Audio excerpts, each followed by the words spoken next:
Hello everyone and welcome back to the Great Ace Attorney Chronicles Do Resolve. In the last episode, we kind of put writing mini memos on the hot seat over here.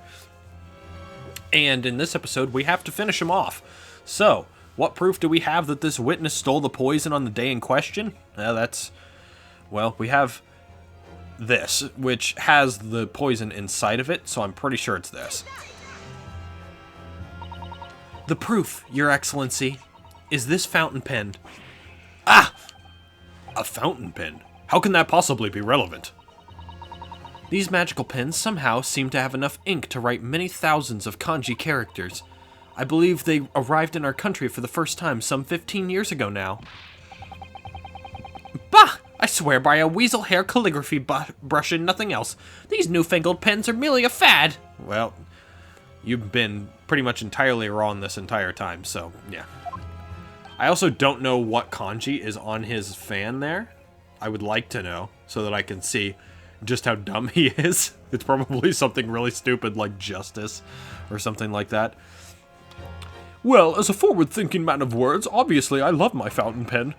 Suck up I don't know how to say that word. Sushan, I don't know. Sushan, that's the way I'm pronouncing that. Of sumptuous ink, and one's work is awash with words in the blink of an eye. That's right. Fountain pens have a small reservoir in the barrel, into which ink is sucked up through the nib of the pen in order to write with later. What does all this talking of sucking up ink have... Ah! And just as it's possible to suck ink up into the reservoir, it's also possible to eject it through the nib again, of course. My word, can this really be? Well, Mini-Memo-san?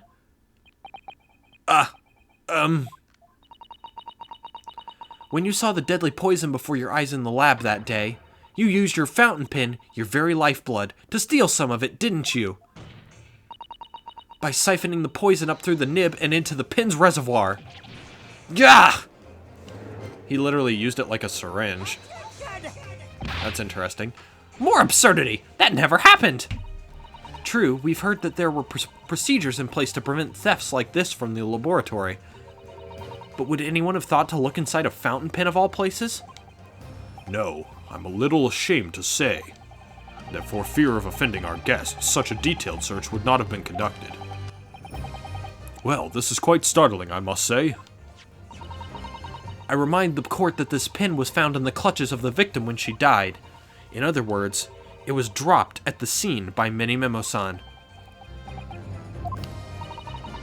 So the crucial question is, when exactly was the pen dropped? Are you suggesting? The natural conclusion is that in your haste to act whilst the victim was distracted for a moment, you dropped the pen after you emptied the poison from it into her glass. There could be any number of alternative explanations. For example, the witness could have been using his pen to write down details of his conversation with the victim. And when shocked by one of her outrageous answers, the pen fell from his quivering hand. No, that can't be. If it was, how do you explain why the pen was devoid of ink? What? As you can see for yourself if you examine the evidence, there would appear to be no ink present in the reservoir. What newspaper reporter goes to interview someone with nothing in his pen? No, the pen was dropped after the poison that filled its reservoir had been emptied into the victim's glass. Witness, what do you have to say in your defense?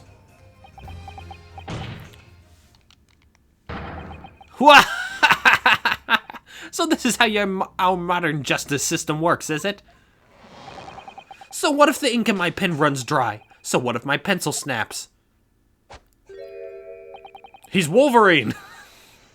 I can always claw my way back into the game. I have plenty in reserve. Whoa! We've got an elementary schooler in the room. You claim I sucked the poison up into my pen? That's wild speculation, nothing more. If you thought you could bring down a fine upstanding citizen with a trick like that, think again. It looks as though it's going to take one final decisive blow to finish this matter. As I see it, the situation is now very simple. It rests upon whether or not this witness did indeed steal the poison on the day in question. And therefore, it all depends on whether or not the defense can prove that he did with evidence. Ha! No such evidence could possibly exist! Minimimo-san, this is how our modern justice system works. What? In the courtroom, evidence is everything. Something you would do well to remember. Because we are well past the point of speculation at this stage, I assure you. Very well then, I call upon the defense to present the aforementioned evidence. This is it then. This will be the final piece in the puzzle. The defense can prove by means of this item that it was the witness's pen that was used to steal the poison. The chemical reagent! Counsel, what is that bottle? This bottle contains the unique chemical reagent that can identify the poison in question. Ah! Yes, that poison is an entirely new synthesis of alkaloids developed by my colleagues and I. It would be impossible to detect traces of it by any other method. Or, from another perspective, simply with this chemical reagent, anybody at all could check for traces of the poison. Ah! A reagent? What? One drop of the contents of this bottle on the tip of your fountain pen, Minimimo-san, is all it will take to solve this case beyond any reasonable doubt. No, you can't. I won't! Your crimes are bad enough, but at least know when to admit defeat. Your Excellency, the defense requests permission to carry out the test on the fountain pen at once.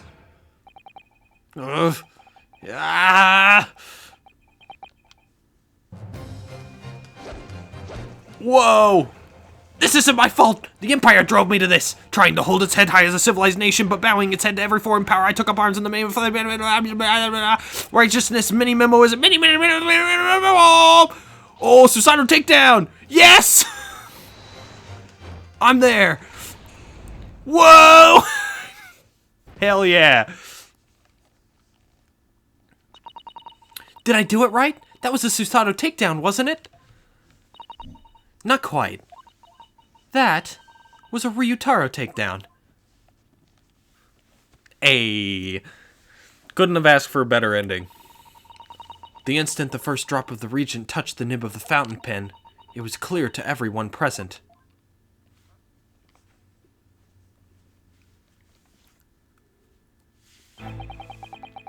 When I saw it there in the lab, the poison, the devil got a hold of me and I decided to do it on a whim. I excused myself and emptied all the ink down the sink in the bathroom, washing the reservoir out carefully. And then you waited for an opportunity to suck up some of the poison, didn't you? Into your fountain pen. Yes, that's right. Answer me one thing, Minimimo-san. Why did you steal it? For what purpose? Isn't it obvious? To find out what it was made of and expose it in an article. I mean, it was a secret project after all. Too juicy for a journal like me to pass up. Then why did the Englishwoman end up dead?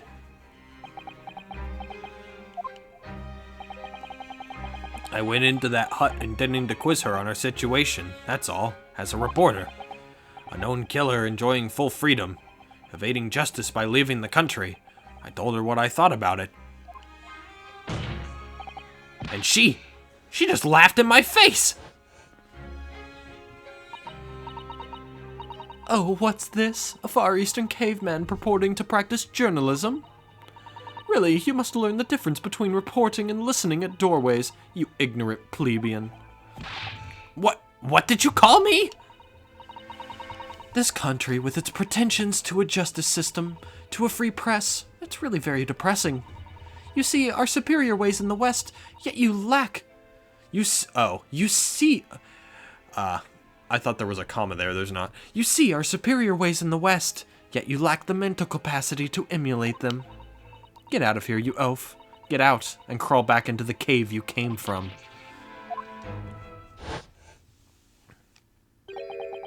That's when I remembered all about the deadly poison I happened to have in my pen at the time. What a terrible tale. In my head, I knew I should just get out of there as quickly as possible, but I couldn't. I couldn't let her get away with what she'd done, when she clearly had no remorse at all. I suppose it was my journo's spirit getting all fired up. You did the right thing, to be quite honest. Fuck her. I don't agree with you trying to lay the blame on someone else. That's, yeah, no, you're going to prison for that, really. But yeah, no, I would have pardoned you for the murder of Brett, because fuck her. I'd like to ask you something. Yes? You often talk about justice. But surely as a journalist, you could have used other means to deliver the justice you sought. There's no justice in the press. Sorry? After that trial 9 months ago, I kept digging and digging to find out what had happened in that courtroom. And finally, I discovered the truth. It was a cover-up. That's what it was. A cover-up? What do you mean? Oh, this is... Yeah, he's not gonna let him say it. I would remind you of your position, witness. Be careful of what you say. Oh, come on! Doesn't it strike you as strange? We're suddenly not allowed to convict a foreign national. Consular jurisdiction should never have come into it. And yet that puffed-up Englishwoman was going to sail away into the sunset a free woman. The only possible explanation is that behind the scenes, some deal had to have gone down between Britain and Japan. What sort of deal? I'd done my research, dug up all the dirt. It was all ready to be published. But you know what happened? The editor just tore the article up. He came under pressure from the government, you mean? If our government is going to let criminals walk free, if they're going to crush the free press, then what choice do I have but to see that justice is done myself? Let's not forget, Mini-Memo-san, that you committed murder yourself, and you tried to lay the blame at the defendant's door. I'm sorry, but you're no better than Jeziel Brett. What? Yeah, you're not. The truth is, you have no right to talk about justice at all. I suppose... Oh, I thought there was going to be more. Just, I suppose. It would appear that we have reached a conclusion in this trial at last. Counsel for the defense, Ryutaro Naruhodo. Oh! Ah, yes, sorry, Your Excellency. Just musing in a manly way here. In a manly way? You remind me of, what was... Robin from Dual Destinies. That's what she reminds me with that line. It's almost unbelievable that this is your first experience of the Supreme Court. It was an excellent performance. In truth, it was very much reminded of your cousin's exploits. It very much reminded me of your cousin's exploits. Oh, Naruhodo-san, Ryunosuke, you mean? The way he handled the trial 9 months ago, and the way you handled this one, gives me hope that we are genuinely entering a new era of justice in this land. That's very flattering, Your Excellency. Hearing the defense you put forth today made me feel most keenly that the future of our justice system will be forged by you and your contemporaries. And not Ouchie Payne, because he fucking sucks. Well, his name isn't Payne yet, but still, he sucks. Thank you. So, Prosecutor Ouchie, do you have any final thoughts? The fuck is that? Is that like a cremation box? You're putting your career at rest? But, Prosecutor Ouchie? I, Taketsuchi of the Ouchie clan, have been bested by a callow youth not once now, but twice. If there was any shred of my former self left, it has withered away and died here today. Gosh, your journey to cultural enlightenment sure took a while, didn't it? Wow! Silence! Rather than living on oh no. No thank you. No thank you. Don't do Harikiri. Oh, fucking, I don't remember the name of it. Harikari. It's something like that. It's not seppuku, it's... I will end it all now with this blade. For that is the true path to Ouchieism! Ouchieism? One hopes that that's the only way in which he'll be modeling himself after the witness.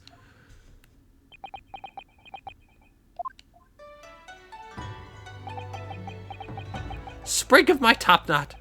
The time is right for farewell. Oh, he's not going to kill himself. He's just going to cut off his topknot.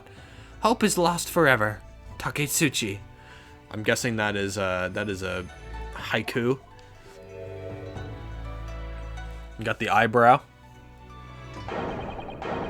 Ah!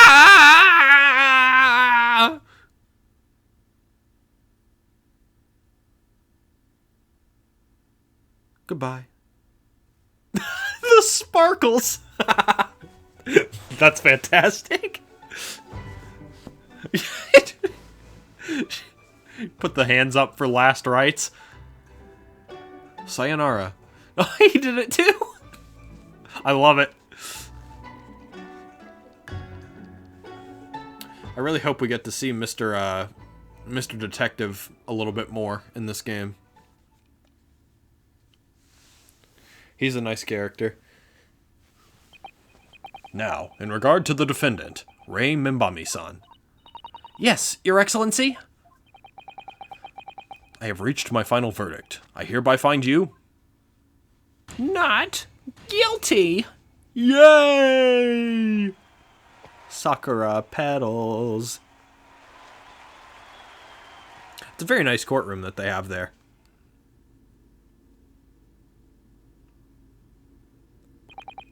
Court is adjourned.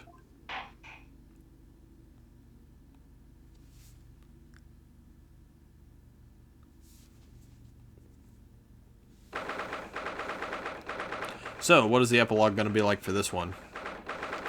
It's going to be interesting.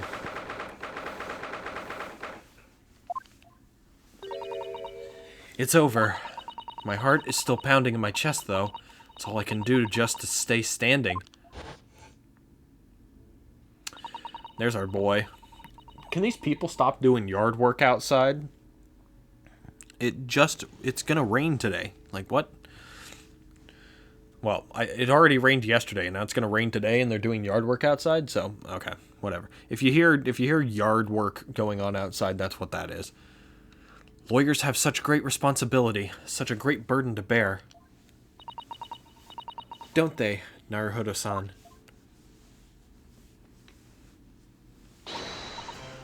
Susato! Thank you so much. You were so dashing in there. Rei and Father. Honestly, I'm so touched by everything you've... Oh no, I think I'm going to cry. It wasn't easy. Oh, that's the wrong voice. It wasn't easy, but together we made it. I was on the verge of tears at the end, too. The only reason I'm still here is because of you.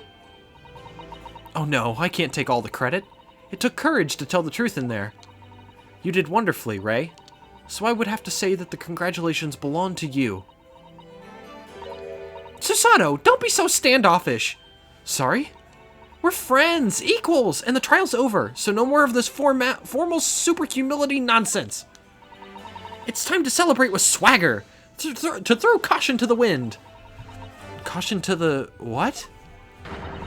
I'm the great defense lawyer, Ryutaro Naruhodo, and I'm taking you out to a milk bar tomorrow. Or something. Right, I see. I'll, think about it, Rei. At any rate, we really knocked the wind out of that horrid man, and it felt so good. Yes, it was satisfying. But it really was. Isn't there anybody else we could throw together? I hope you're not looking at me, Rei. Oh my goodness! No, of course not! Of course not! There it is at last. Rei's lovely smile.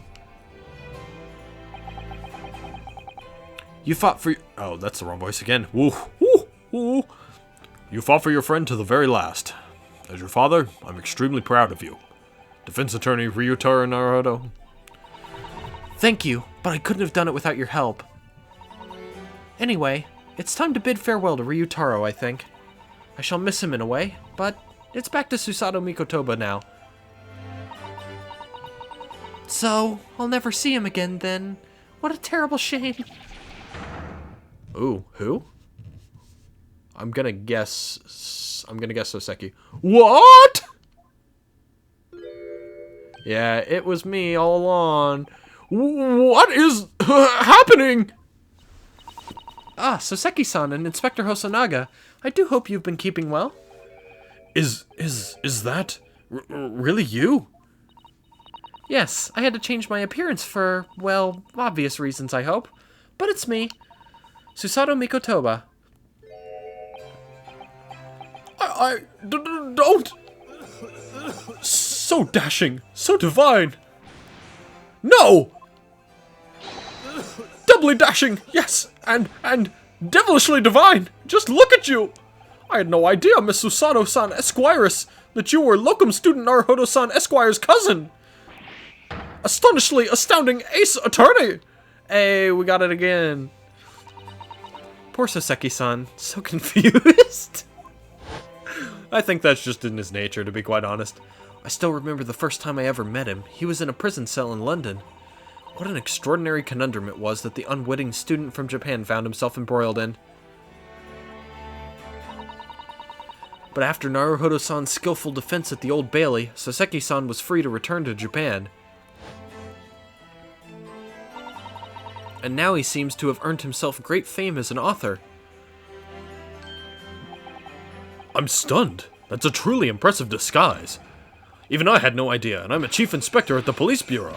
Who came up with Mr. Turtle no Yeah, the turtle! Come on, give me something. Give me something about that.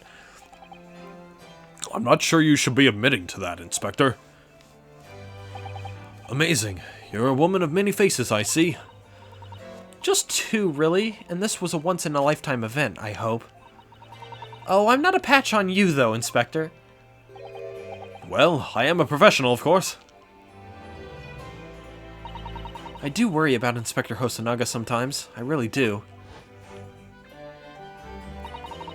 9 months ago, when he appeared here at the Supreme Court to testify, he was undercover, disguised as the head waiter of a restaurant. And then on the steamship to Great Britain, of course, disguised as a sailor to keep us safe on the journey. Oof. Though that didn't help you, did it, Kazuma-sama? From my perspective, I have to admit that I have mixed feelings about all this. I mean, now the truth has been lost forever. What do you mean? Alright, now we're getting into it. I'm talking about the murder that the Englishwoman committed at the end of last year. Ah, yes, it was an English doctor she killed, as I understand it. Dr. John H. Wilson, yes, the man I invited to Japan personally. The mystery is, why did she kill him? And now the culprit herself is dead. Now that the culprit herself is dead, we'll probably never know the answer. I don't think we probably would have gotten the answer anyway, since Britain seemed to want to keep it under wraps. I personally really want to know why he had to die, too. And I'm sure Iris does as well, but, I mean, she doesn't know that he's dead yet, but she'll probably learn in this game at some point, and it's going to be fucking difficult. On the voyage to Great Britain, we had a most unexpected encounter. With Mr. Herlock Sholmes, the great detective, I mean. Oh, are we going to talk about Iris here? Yes, I remember Mr. Sholmes well, of course. Ah, my arch-nemesis. How lightly you utter his name. Well, according to the stories published about him in the Adventures of Herlock Sholmes, the detective once had a partner who helped him solve crimes, a best friend.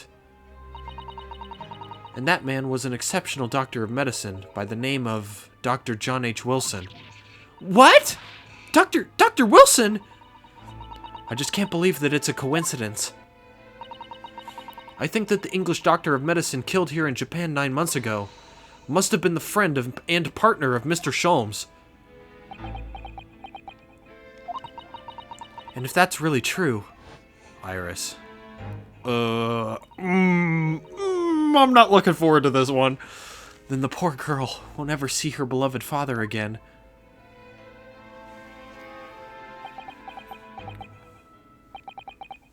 As you know, I traveled to Great Britain once myself to study. It was around the time you were born. Yes, grandmother told me about it. On returning to Japan, I took up my professorship at the Imperial Yume University. But I also serve another role, as an advisor to the government on diplomatic affairs. Yes, I was aware of that as well. In that case, yeah, that's the right person. In that case, I'm sure you understand that there are some confidential matters I cannot divulge to you. Could you just tell me one thing? Why did you summon me back to Japan? It's been 2 months now since I returned. When I left England, it was because an urgent telegram had arrived from Japan. It said that you'd collapsed with a high fever, and you were growing weaker by the day. What? Where did that news come from? That's what I'd like to know, because after that long sea voyage, I found you in fine health, Father. Oh, so that's an extra mystery. Was there something in Great Britain that you perceived might inconvenience me in some way? Or harm me? That's really the only explanation I can think of. Dear me, do you reserve your most cutting glares for your father, Susato? I'm sorry, my dear, I simply can't... Ah! Let me go! Oh. Uh-oh. I think the bailiff failed in his job. Tell us what you know. Tell us what you know. Minimemo-san! So, one throw wasn't enough for you. I've got one last thing to say before they take me away. Professor! Me? I know the truth. I know you had a hand in what went on. In that visiting student's fate. Visiting student? Giselle Brett, you mean? No, not her. The student of law who left for Great Britain 8 months ago. Oh, Ryunosuke. And Kazuma. What? Student of law? He must be... Yeah, that would be Kazuma. Kazuma-sama? What are you talking about? What does any of this have to do with Kazuma-sama?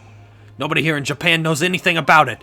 They don't know that the guy never made it to England, that he died on that steamship, and that he'll never... Ah! Oh, the judge. Well, I didn't expect to find him in here. What were you officers playing at? Terribly sorry, Your Excellency. That sucks. So Mikotoba had a hand in... Well, we knew that he had a hand in getting Kazuma overseas. I mean, we knew that.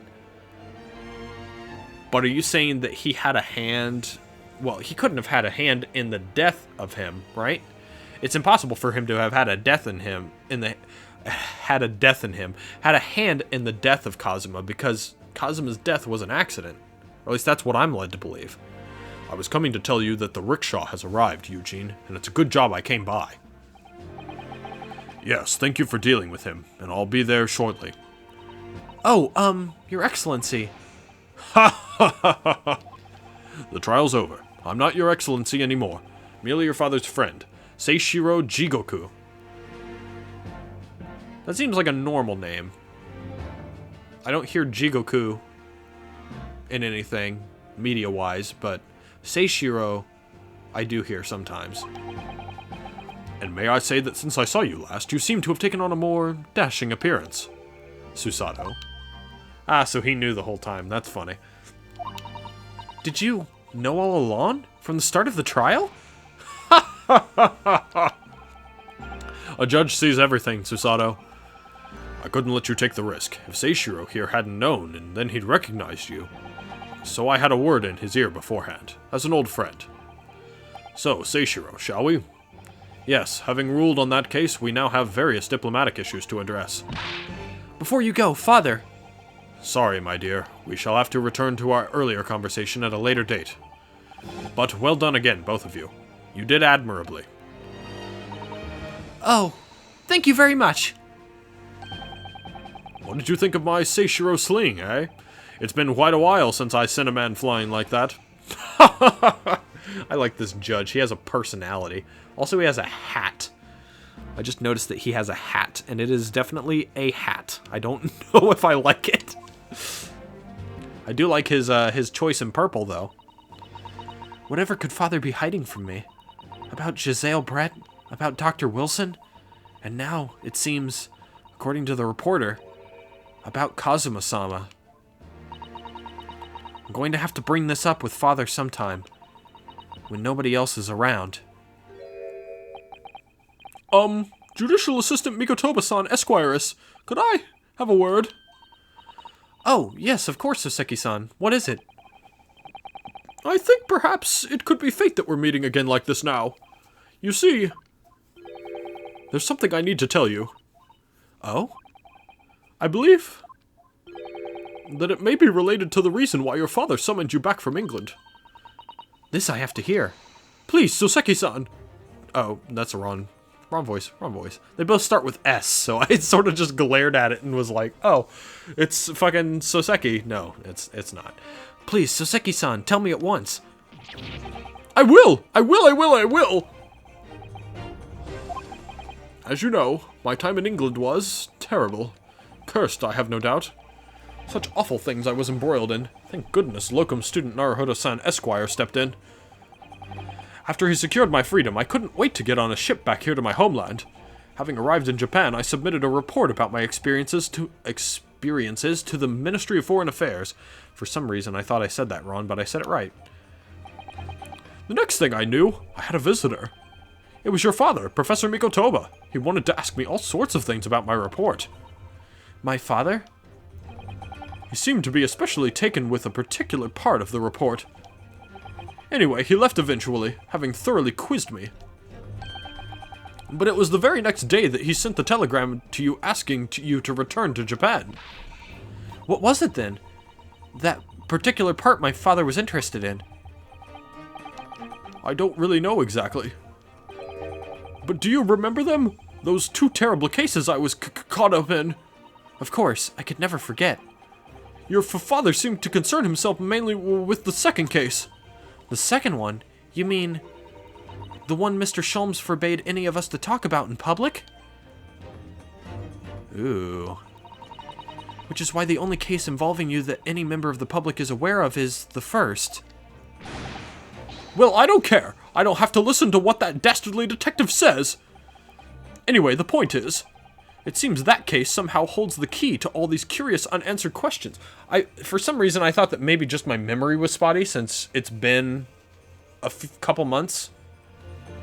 Or at least, yeah, it's been almost 2 months. Maybe a month and a half since I played through Case 4, right? So I was thinking, and I was just, I don't know. I was thinking about it, and I was like, was there 2 cases? Because I thought there was just the one case with him, with the accident. Right? So you're telling me that there was a second case? That they skipped over at some point in the timeline? That they're trying to shoehorn in here?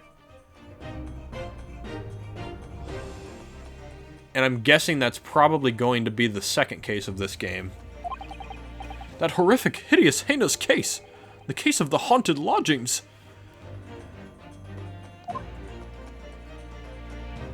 The haunted lodgings?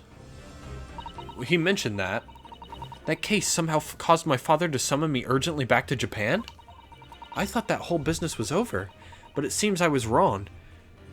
Because you had the haunted lodgings portion of it. I mean, like, he said that he thought that his lodgings were haunted. But we never, like, heard anything about it, right? That was a bit confusing. That's a bit confusing. So of course the first time we ran into him was Case 4 of the first game, and that was him being caught up in a murder that was an accident. Well, actually no, it wasn't even a murder. The woman was stabbed, but she survived. We never really learned anything about the woman herself, which was kind of weird. The victim, she never died, but we never learned anything about her. All we know is that Soseki was walking home, taking a detour because the street... well, actually, I don't remember the exact reason he took a detour, but he took the long way back, which came under scrutiny.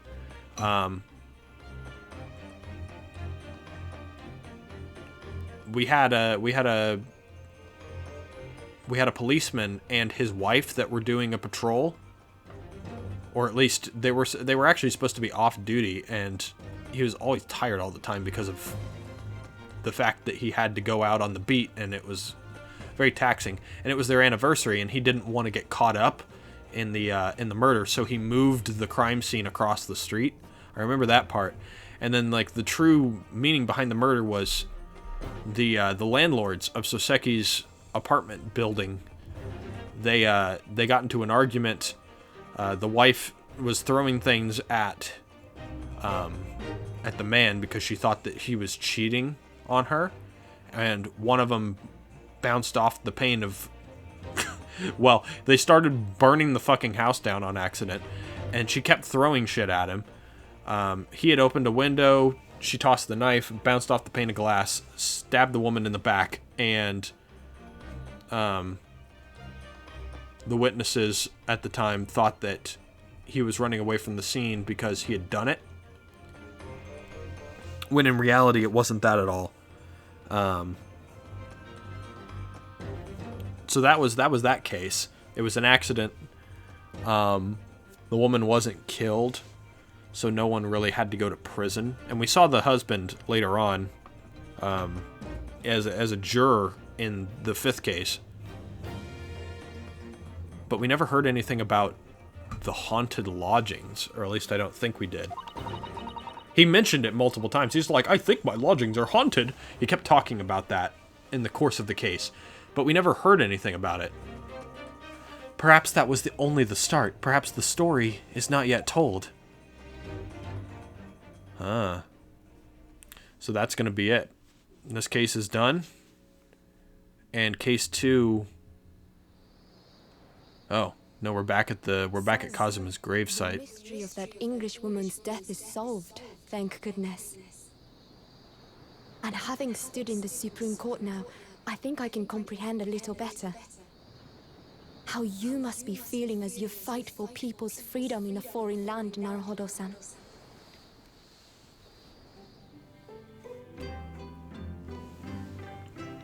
But actually, I'm writing to you today because of another matter.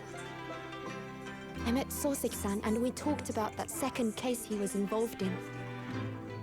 Father has said nothing to me, but I feel certain of it. That case holds the key to some great unsolved mystery. My notes on the case should still be in the office, tucked away at the back of the shelves on the left. Perhaps you might like to look over them again. Today, for the first time this year, it feels as though summer has arrived. The sky is a brilliant blue. It does look very picturesque. It makes me long to see you again. Yours, Susato.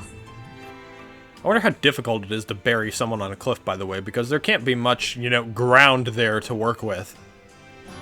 Especially with a tree taking up the roots of the ground right next to it, so that would be kind of difficult, I think, but hey, you know what? I'm not going to go into the specifics of grave digging, because that's kind of tactless. Alright, Susato success awarded. Let us save. The Memoirs of the Clouded Kokoro. Interesting. That was the name of the fourth case, I believe, was the adventure of the clouded the case of the Clouded Kokoro or some shit like that. So this is the Memoirs of the Clouded Kokoro. Interesting. And we have time, so we're just gonna get right into it, right? Oh, that looks nice. I'm not looking at any of the future ones just because I don't want to get spoiled. So here we go. Back to England we go, and back in the past we go.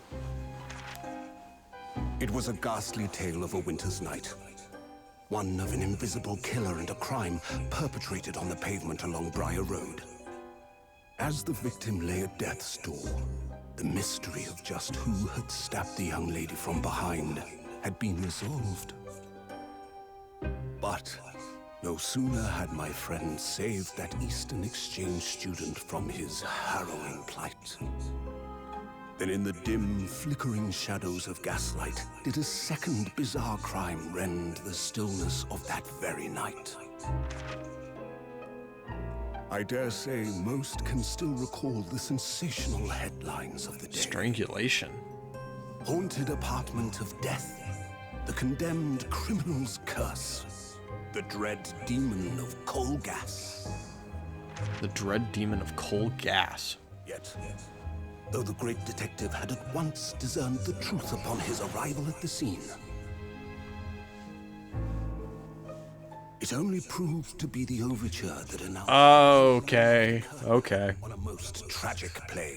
I stated this multiple times in the last game, multiple times throughout the entirety, just the whole fucking game. I was like, there's still some resolved mysteries that haven't been figured out, like who the fuck were those two people that popped up in the middle of case 4 during the investigation that we never heard from again. You had like the playwright / circus guy, and then you had the guy that looked kind of shady, like he does mob dealings or just as a normal burglar or some shit like that. That's what I was thinking. So that silhouette right there looked like one of them.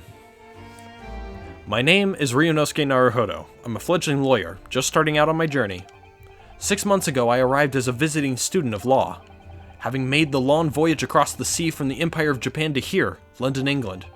And on the way, in quite extraordinary circumstances, I made the acquaintance of a world-famous detective. It feels nostalgic. It feels homey, if that makes any sense. Like, home. I don't want to say homely because that feels that's like not the right word. It feels comfortable.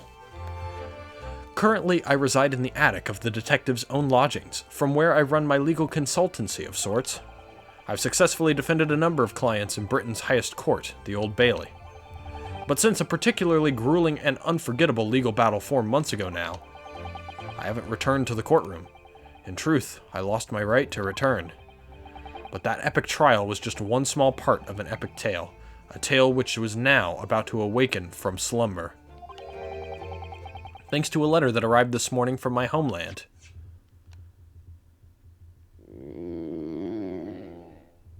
That is the most animalistic sounding stomach growl sound effect I have ever heard in my life. Sounded like a pig. What a delicious smell wafting up the stairs. It must be nearly time for breakfast. I'd better go down to Mr. Sholmes' suite and say good morning to the great detective and his flatmate. I do love these two. The cast in this game is just fan-freaking-tastic. Well, this series of Ace Attorney games. Ah, Runo, good! I was just about to call up to you. The bacon's ready. Good morning, Iris. It smells delicious as usual. Before we eat, though, I have some news. I had a surprise this morning. Shh! Not another word, Mr. Naruhodo. This could be just the abstruse thing for my pre-breakfast stagnation, repelling mental stimulation, my dear fellow. Morning to you too, Mr. Sholmes. Ah, yes, I see. So that's it. Too close! The truth is as clear to me as day. My faculties of observation have revealed it again. What are you talking about? You, Mr. Naruhodo, you have, this very morning, met with a surprise. Well, is that not the case? Really, my dear fellow, it barely warrants explanation. Firstly, your hair is particularly unkempt, somewhat reminiscent of a bird's nest. Secondly, you have neglected to fasten the third button on your jacket. Clearly, when considered together, these two facts point to you having been flustered this morning. Can I talk now? But of course, though I don't look for admiration, you understand. My hair always looks like this. It's been this way since I first met you. Oh, it has? And the button was ripped off last night, if you remember. By you. Hurley pulled your button off? Uh-oh. Ah, yes, I recall the incident now. It was after supper, was it not? As the evening advanced, I picked up my violin and began to play the wailing notes of a haunting tune. But then, to my utter dismay, the third string snapped. Why did it have to happen? Why? Little wonder then that in my vexation I grabbed the first button I saw and ripped it from its proper place. Why button? Well, I'd like it back now, please. It's troubling me that I can't fasten my jacket. And it's troubling me that you expect me to know where it is. Somewhere thereabouts on the floor, one presumes. Helpful. What makes matters at the present time, my dear fellow, is simply whether or not my deduction was unerring. But, Hurley, Runo said that when he came in, did he? Didn't he? I had a surprise this morning. Ah! Well, that really is a surprise. Great detective indeed. Yes, this man is the pride of the British Empire, the famous consulting detective, Mr. Sherlock Holmes. There can't be a single person in the world who doesn't know his name. Alright then, enough of this silly conversation. Come and eat this bacon before it gets cold. And I have a new herbal tea for you to try too, my latest special blend. And here we have Iris Wilson, Mr. Sholmes' lodger and companion. A truly exceptional young girl who's the author of a highly successful serialization here in London. Yes, The Adventures of Sherlock Holmes as published in Ranced magazine. So, Mr. Naruhodo, won't you put us out of our misery? What surprised you this fine morning? Ah, well, I received a letter from Japan. Oh, from Susie, you mean? Was it? Really? That's right. And she had some rather startling news, in fact. Ah, intriguing indeed. You must tell us all about it over breakfast. Oh yes, what fun! Alright, right into the conversing, let's go. This is the letter that arrived from Japan this morning, by International Post. Oh, how lovely! Look at Susie's beautiful writing. I wish I could read it. And how is your judicial assistant faring, may I ask? She's very well, thank you. In fact, according to what she's written, she actually appeared as a lawyer at the Japanese Supreme Court and won a case. Ah, really? Oh, isn't she wonderful? A cut above your good self, my dear fellow. I've won cases too, you know. Apparently, Mr. Natsume appeared in the trial as a witness. Natsume... No, I don't recall that name. Of course you do! We helped the man, twice! You know, in those 2 cases that took place on Briar Road 6 months ago. Ah, the mustached, twitchy man with the somewhat feline eyes and the mustache. He didn't have 2 mustaches early. Yes, who could forget those 2 cases? They made a very deep impression on me. Although I must confess, the details are a little hazy now. A very deep impression they made on you, clearly. If you could tell by the way I chuckle at their lines and their banter, I love this. I just love it so much. So, what was this startling news pinned by Mr. Sato? Do you remember the case of the haunted lodgings, Mr. Sholmes? Ah, yes, it's very interesting, you know. I don't feel entirely uncertain that a case of that nature did not occur. He's totally forgotten then. Anyway, in her letter, Mr. Sato asked that we read over her case notes again and investigate further. Though it took place half a year ago, for what purpose? Because of something that Mr. Natsume said to her, apparently. He suggested that the real reason why she was called back to Japan so suddenly might have something to do with that case of the haunted lodgings. Oh? On Mr. Natsume's return to Japan, Mr. Sato's father questioned him about the case, she says. And something Mr. Natsume said appeared to trouble Professor Mikotoba, prompting him to send that telegram. Oh, that case, yes! It was very strange, wasn't it? Yes. And I had compiled the whole story into a nice, neat manuscript ready for publication, too. But then Hurley here was all funny about it, remember? He was very mean. That story must not be published, you said. How very mysteriously as well. Really? I said that? Are you sure? Do you perhaps know something about it as well, Mr. Sholmes? About why Miss Susato was suddenly told 4 months ago that she had to return to Japan? I don't think he'll tell us. I think it has something to do with the government. It's been 4 months now since we waved Susie off at Dover. It was such a shock, wasn't it?